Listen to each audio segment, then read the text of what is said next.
Thank you for tuning in to Perk Up with Dr. Spearman, where we talk about persistence, enrollment, retention, and completion, but we do it from a lens of the faculty member. And today, we have Professor Stephanie Wascher with us today. I'm excited to hear about how she engages students and some of the great things that she's doing at Rock Valley College. Now, Professor Wascher, would you please feel free to introduce yourself, talk a little bit about the areas you teach, and maybe some of the great projects that you're working on at this point in time. All right. So my name is Stephanie Wascher, and I am the department chair and associate professor of computers and information systems. And the classes that I teach right now are, we have Cisco Networking courses, we have Windows Server courses, VMware virtualization, so there's quite a bit different classes that I teach in that area, and along with Introduction to Computers. We are working on quite a few things in our area. We're always doing something, our area is. So right now, I think the biggest thing is that in the last year, we got this designation that we are a National Center of Academic Excellence, and we're still working on that. And we are revamping our degrees and certificates to kind of update them for newer technologies that are coming out. And I think there's more. I know there's more. I can't think of anything else right now. Well, talk about data assurance and IT security associate applied science degree.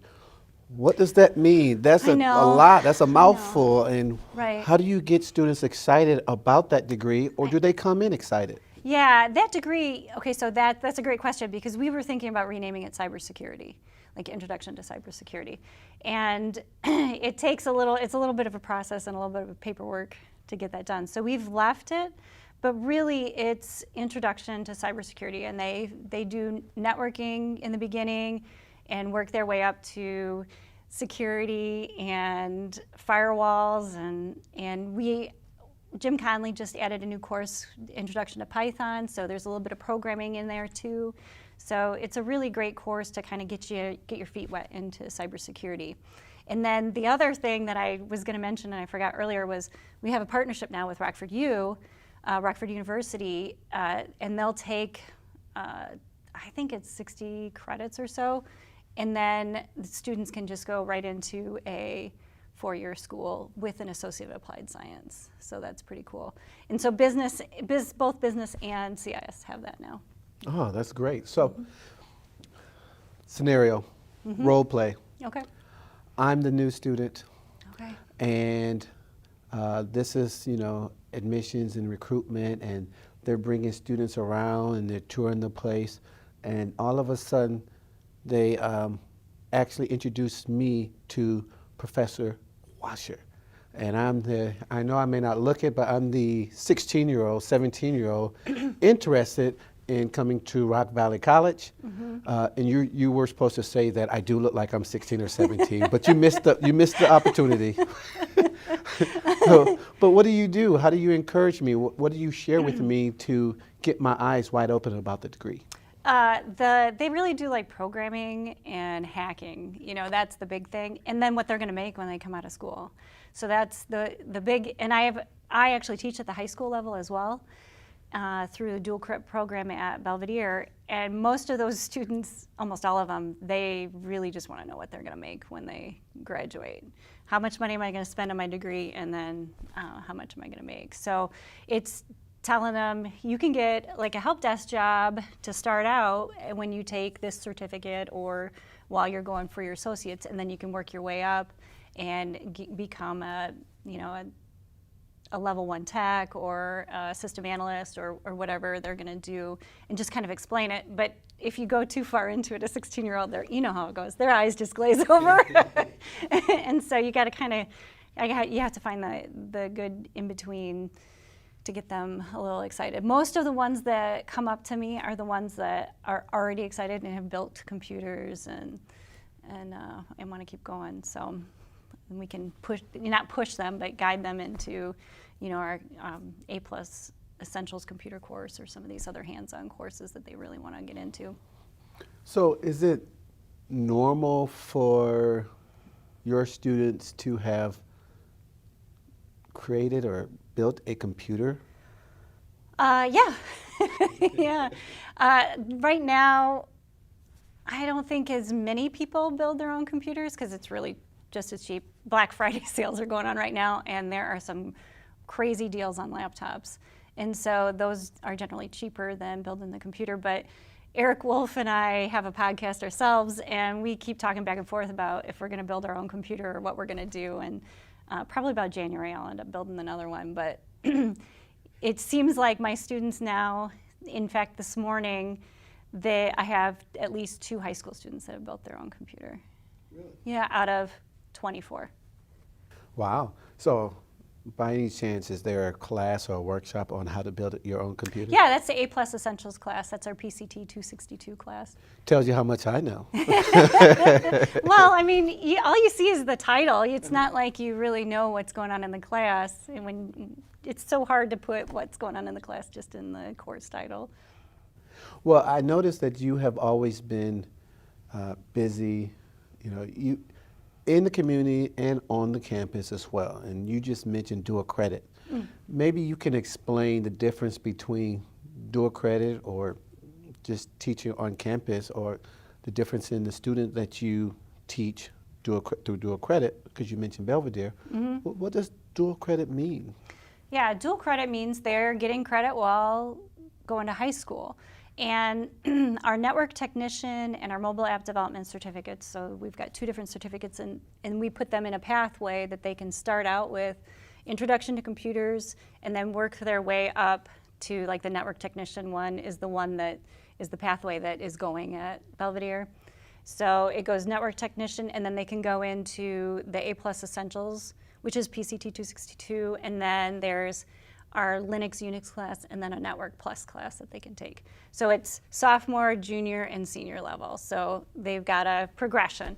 And those students are, the only difference is their age. They're just a little bit younger, and they are very excited about the curriculum. And then there is articulated credit. So like our CIS 102 is articulated, meaning they won't get college credit until they come to Rock Valley College and earn, I can't remember off the top of my head how many credits now. I think it's 9 credits. I think they have to get 9 credits. And then they'll earn those credits for the CIS 102. So right now at Belvedere, we have students that have taken the CIS 102, and then they come into my A+ Essentials or PCT 262 course, and those are both articulated at Belvedere. And then their senior year, they can take the Linux, Unix, and the Network Plus as dual credit. And so it works out really well for them. They can come out with 12 credits once they take 1 class at Rock Valley College. And I think they're pretty excited. And then they get a certificate. They'll get the certificate. So. And I would say the class is exactly the same. They are exactly the same. There is no difference between the class at Rock Valley College than here, other than they might have more time with me in the high school level because there's more contact hours. But other than that, the class is exactly the same. Well, thank you for sharing that. I always talk about PERC, persistence, enrollment, retention, and completion. And when you add that all up, we're really talking about student success, right? And when it comes to student success, we're really talking about a quality level of student engagement, how to connect with them. Yeah. And so you've always seemed to be that engaging professor, always finding ways to connect with students. So I'm curious, who was it that engaged you, that got you interested in computers and teaching? What's the background? Okay, so I started out at Kishwaukee College. I actually worked there while going to NIU for my bachelor's degree. And I had a dean, her name was Evelina Jose Sichi, and she was fantastic.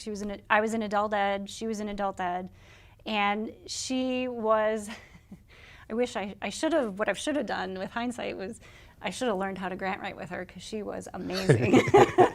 And she found these grants where I would put up computers in churches and anywhere their adult ed class would go. And then she came to me and she goes, "You're really good with computers. You should do this for a living." And so I thought about it, and I knew once I got my bachelor's, I kind of had to go away and come back, and I ended up coming back in a different role under her still, and she said, there's a training opportunity where you can get trained for Cisco Networking for free through Perkins.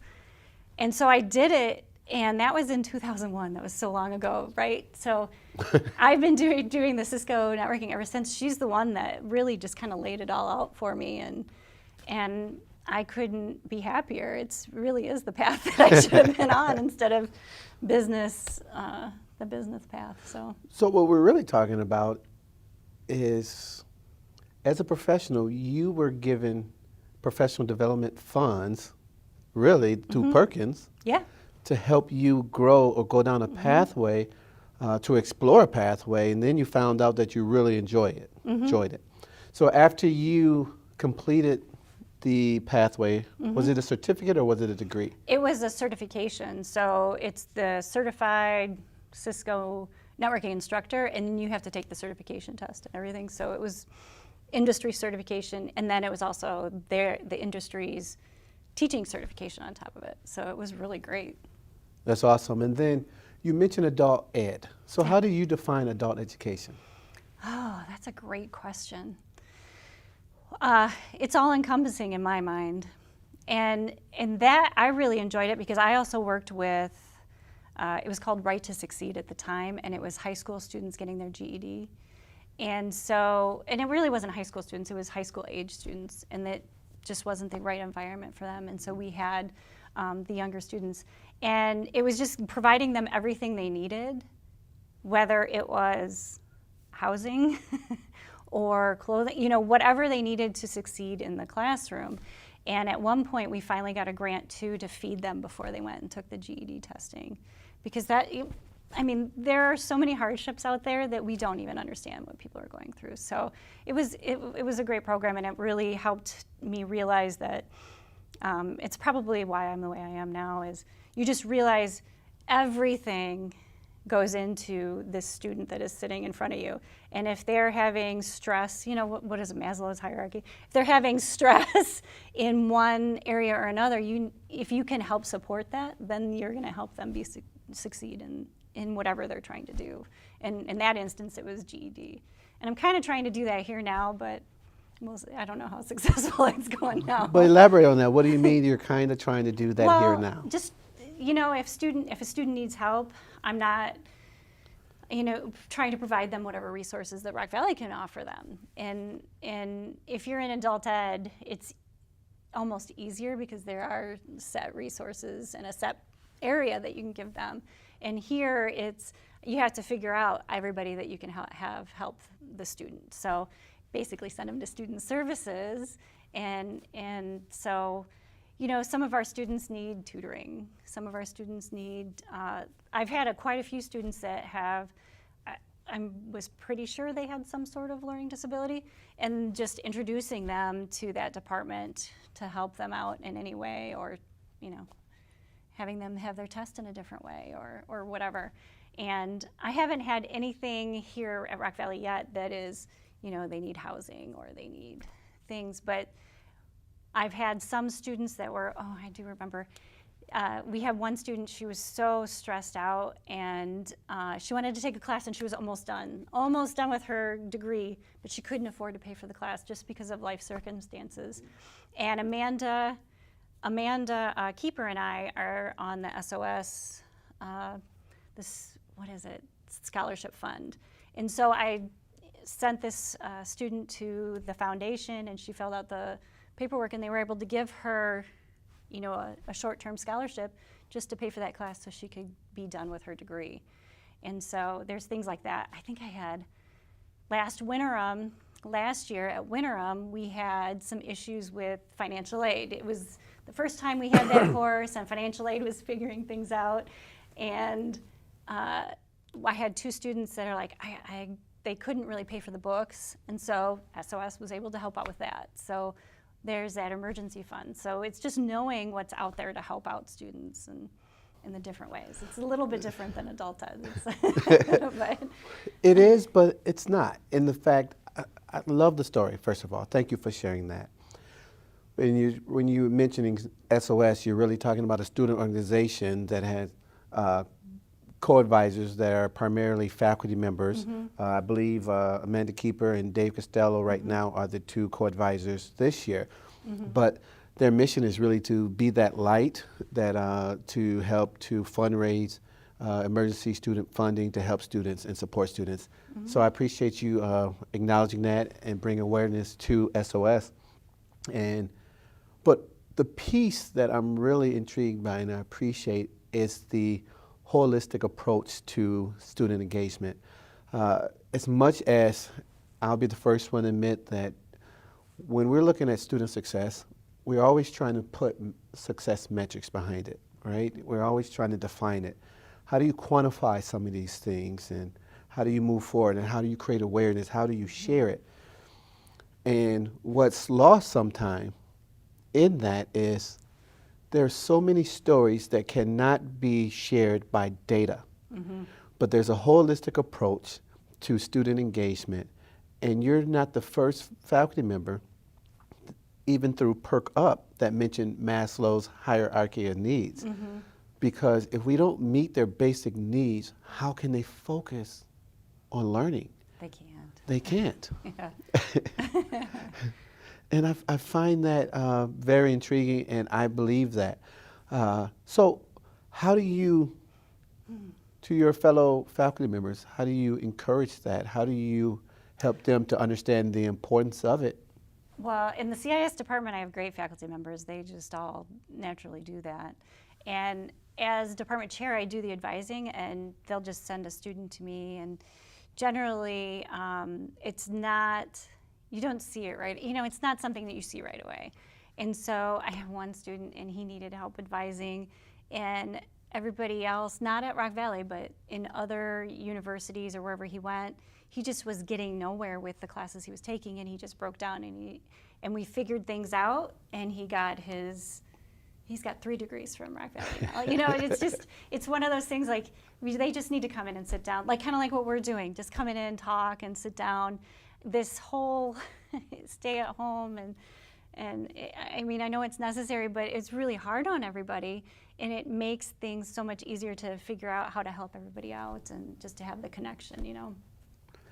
Definitely. So, of the subjects that you teach, which one, if any, makes you the most excited? Which one are you most passionate about teaching? Oh, I really like, actually now, now it's the security courses, anything that has to do with security, because I'm going to get my doctorate in cybersecurity, and so anything like that. Jim Conley has a Python course that I'm really excited about for him, but it's really a great programming language to learn, and it's got a robot. I got these robots for Belvedere High School, and so they're called cyberbots, and you can use Python to program them to travel around a room, and you can program them so that they can learn how to get themselves out of a corner, which is artificial intelligence. So it's like there's just all these, and they all do kind of intertwine with each other as well, because really if you don't start out with the networking, the beginning networking, or you know, how to put together a PC and those kind of things, you kind of work your way up into some of these others. And it's just kind of, because we've had chats before, because artificial intelligence is really cool, but you've got to work your way up to get to the higher level thinking for some of that stuff. So right now, the one that I teach that I like the most is the Cisco Networking. It gets pretty, you know, you get in there and you program, and it's real geeky, I guess. So, growing up, I remember being in like 5th and 6th grade, and we used to get excited about going to what we call the apple orchard. And the apple orchard at that time really was a computer lab. Oh. And so we had to actually get on a bus and go to the administrative building where the computer lab was. And we knew how to, they would help us with coding in, you know, that little triangle that was called a turtle. And we can move it three spaces up or 3 paces to the left. And we would try our best to learn how to do that so that we would have more time to play Oregon Trails at the end. Yes. That's great. Yeah, I don't, growing up, I came from a really small school, so we didn't have much for computers, but my dad was a huge geek, and so we had, I'm pretty sure it was like a Commodore 64 or something Oh like yeah, that. definitely. Yeah, so, and that's where, because one of my friends recently asked me about computers. I'm like, oh, I'm pretty sure my dad's the one that got me into all of the gadget stuff and wanting the newest computer. And until I was a junior and senior in high school, that's when we had an actual lab. Love it.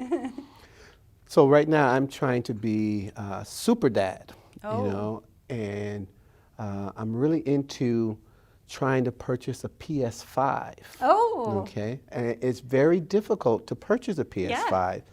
Yeah. They put them out about, well, I'll just say when they do put it out, they send out this blast, and then they'll tell you that it's going to be out maybe quarterly within that 24-hour period or 12-hour period.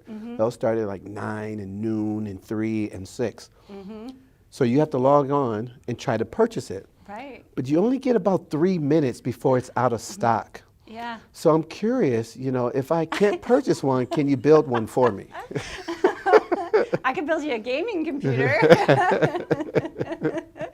Yeah. The person to ask is Eric Wolf. He's the man with the resources and the deals. Have to remember that. Yes. So, Stephanie, talk to me about you just mentioned your PhD in cybersecurity. This is blowing my mind. I don't even know how to start that. Break that down. What does that mean? What type of research are you doing, and what are you exploring? Well, I'm actually, so yeah, that's the thing right now is after we did the National Center for Academic Excellence in Cyber Defense for our data assurance and IT security degree, I thought, I knew I wanted to get a doctorate or another master's. I just didn't know what I was going to do. And then I looked on this website to see what schools offered doctorates and had the same designation. And Capella actually has it. So that's who I'm going through, and it's a 3-year program. It is intense, I'm telling you. And I don't like to write, and it's writing, like the next 2 days I'm gonna have to write solid basically, but it's fine, it'll be all right. And it is, I think what I'm gonna end up doing is, we have employers here in our advisory board that are always saying, your students need more skills, or your students need this skill, they need that. And you've probably heard before too, all students need some sort of skill for the next job. And so at one point, you get all these employers that say they need this, they need that. Well, what do our students actually need, and what can we provide that's best for the Rockford area, right? So I wanted to do, I thought about first doing women in cybersecurity, because there's not very many women in cybersecurity. And then I thought, well, maybe I'll just make it a general, what are these skills that are necessary or that these employers need for cybersecurity? And then it came into, I had a professor, and he goes, well, what if you did a case study and found out how they recruit and retain their employees, their cybersecurity employees, and then you'll find out all other things too. So that seems to be what it is now. And I've already written chapter 1, and it got approved. So I think that's what it's going to be. I just have to, the next step is asking a company if I can do a case study with them, and we'll see. We'll see how it goes. Wow, that's interesting. Yeah. Interesting. Yeah, the literature review is going to be, it'll be really interesting in the literature review to see what other places have done and what's going on. You mentioned women in cybersecurity.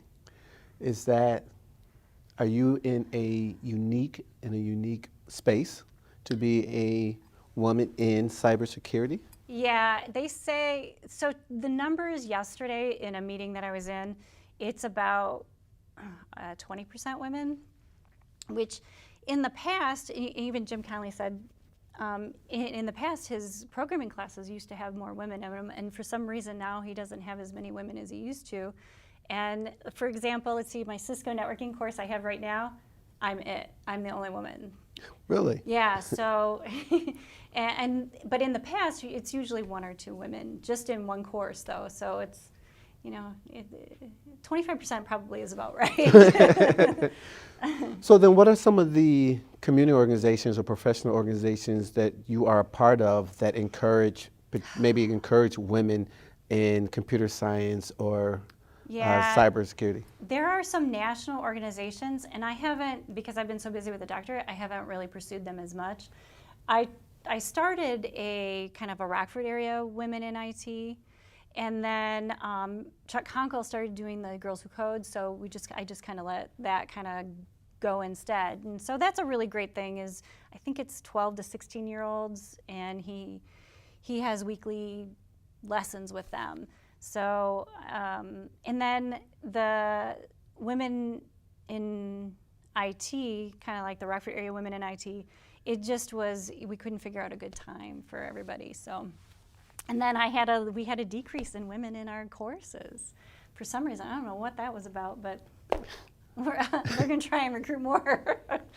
Well, I know that we talk about women in STEM, women in computer science and things of that nature. Are you finding it difficult to partner with folks on campus or other faculty members to help with that field, or what are some of the ways that you've been doing that? Well, the main way, the biggest way right now is through Chuck's Girls Who Code, and then he also does like the Ozobots and reaching like the elementary and middle school areas, and then the pathways. We kind of try and reach people through that as well. And then in non-COVID times, every year we had a tech expo, and we could bring all of our employers together and have some speakers and kind of give everybody, whether they were already in the program or new to the program, access to all of the faculty and the employers, and see if it was something they wanted to do. So we try and do that, but it's hard to figure out where to go right now, how to contact people. So that's something new we got to figure out. Well, thank you, and I appreciate it. As you can see, Professor Stephanie Wascher and the computer science department are doing some great work, but they're not just focused on what we would consider traditional age college students. You heard Professor Wascher speak to their ability to engage elementary school, also engaging middle school, also part of the dual credit programs, getting students engaged in early exposure to IT and networking and programming. And so that when they actually come to Rock Valley College, they have an advantage. They already built their confidence. They already have a pathway that they want to go to. These things, when you add these pieces together, you really are increasing students' likelihood to be successful on campus and to finish up a certification as well as a degree.